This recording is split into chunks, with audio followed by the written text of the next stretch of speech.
continuing story of Peyton Place.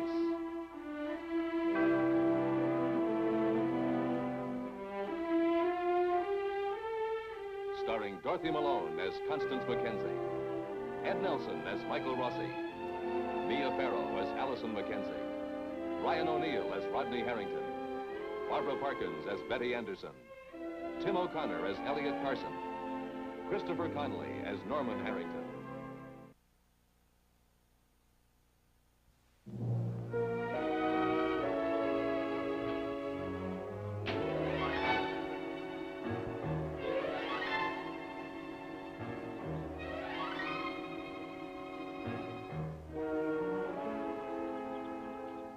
Ever since childhood, Lee Weber has led his brother Chris to believe that Ann Colby, as she was then known, had pushed him off Sailor's Bluff, causing his blindness. But now Lee speeds away from a violent attack on Chris.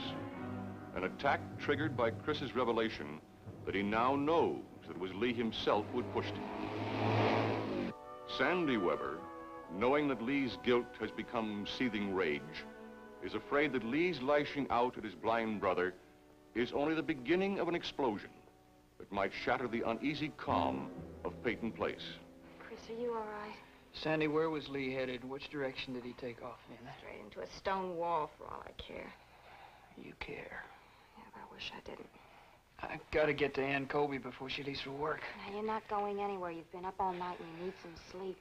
Sandy, you know the mood Lee was in. He could do anything. Well, then let him ride it off or find some guy and pick a fight. I've got to warn Ann. If I don't and anything happens to her... Nothing's gonna happen to her. I can't take that chance. I've got to warn her. Come on. I'm not gonna let you go. Come on. Sit down. Do you think Lee's gonna try something in broad daylight? Sit down and rest for a minute. Come on. Chris.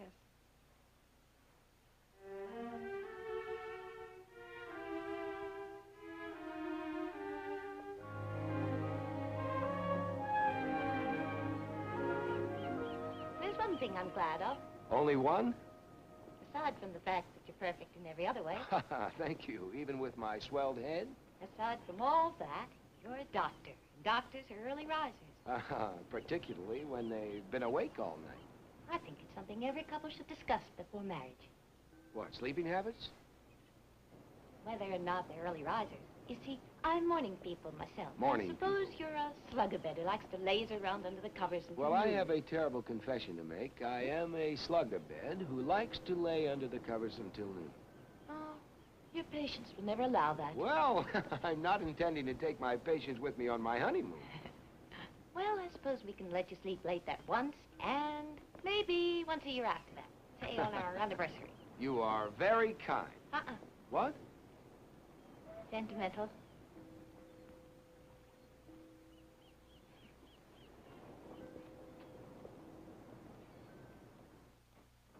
Come in. There it is. My father's trunk, but without a key. Well, where is it? It's vanished. Nothing mysterious about it. It just got misplaced, perhaps before my father's death. Can you open it? Well, I think so, if you don't mind me damaging the lock or anything. You've heard of Jimmy Valentine? I suppose I'll have to jimmy it open or something. It's fine if you can. That sounds like a lot of confidence. Have you got a screwdriver? Yeah. You're going to be very handy to have around. Oh, sure. Instant burglary while you wait. I didn't tell you about my checkered past. Oh, thank you. I'm so glad to be rid of my own goblins. A few days ago, I'd have been afraid to open this. Scared of what I'd find. All the worst I can expect is nostalgia.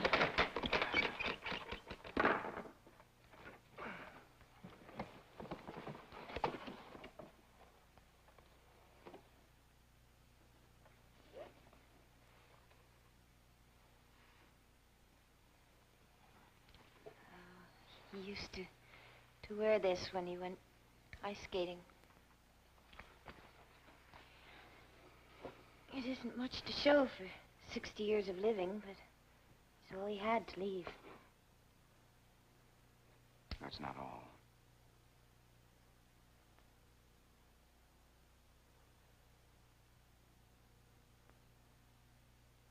Well, I'm afraid I have to go. Oh, it can't be that late. Yes, it is. Weren't you the one that approved of doctors having early appointments? Did I say that? Yes, I'm afraid you did. You called me for lunch. Listen, I'll call you before if I find anything interesting in here. Like a map to a lost gold mine or the Koh-Nor diamond or some such trifle. No, he was a very good father, Mike, his own way. And a fascinating man. You'd have liked him.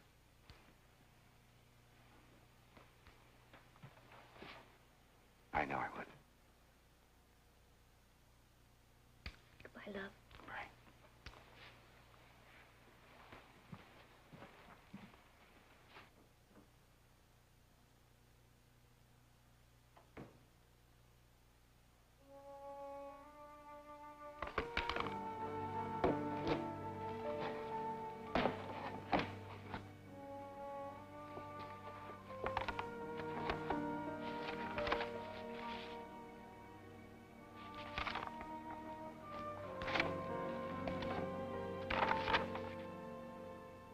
Your work shows promise, but it showed that when you enrolled here 4 years ago. What it does not show, Mr. Court, is the progress that comes. Mr. Court? Court?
Who is it?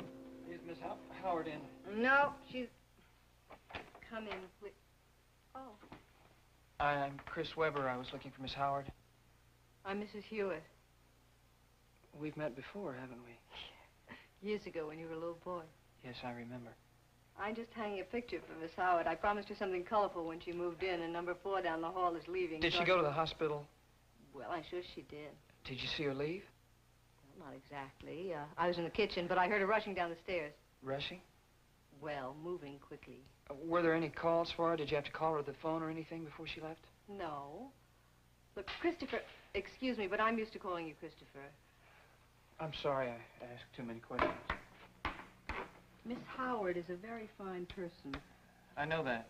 Now, I'm not a nosy kind of a landlady, but I take an interest in the people I like, and I like Miss Howard. Mrs. Hewitt, I didn't come here to hurt her in any way. And she didn't mean to hurt you. I know that. Yes, I know. Does she ever come here for lunch?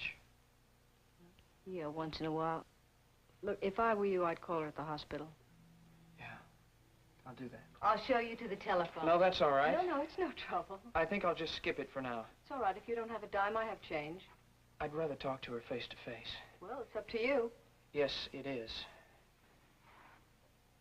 One thing, Mrs. Hewitt. Don't bother to call her and tell her I'm coming there. If I go to the hospital, if I go, I'll be friendly little Christopher from Collins Street. You remember me, don't you?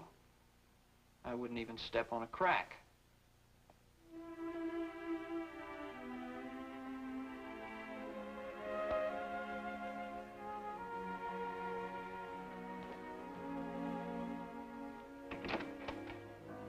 Well, one coming, one going. Aren't you even going to say good morning? Good morning. It's not very cheerful. All right, cheerfully. Good morning. Hey, what is it, Betty? You're going to be late for work. We both are. And I'm not moving till you tell me what's up. Stephen asked me for a divorce. Oh, Rod, I can't talk. Listen, it's not going to do you or Stephen any good to cry, not in this house. I told you I don't want to talk. Betty, I only remember seeing you cry once. It was in the hospital after the accident. It must have been after you knew you'd lost the baby. I guess that's what I always respected about you. You weren't like other girls. You didn't need tears, even if you had the right.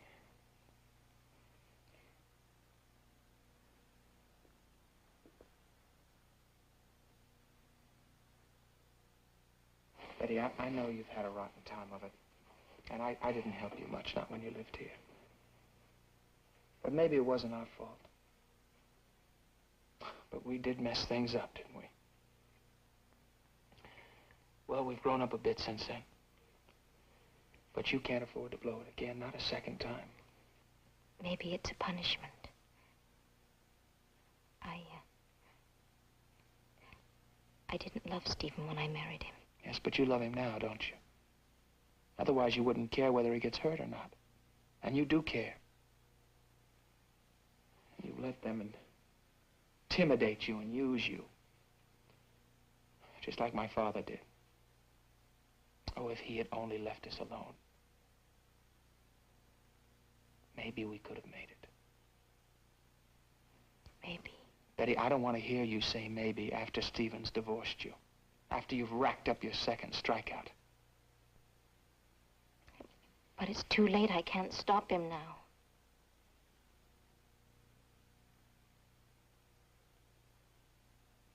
You know, I remember sitting in there one afternoon and watching you walk down these stairs. You were wearing a white bridal gown, and you had a smile. And your chin was high. And I thought to myself, now, that takes courage. And nobody's going to stop her this time. Because she has earned it. She deserves it. No, Rod, she planned it. She cheated just like before.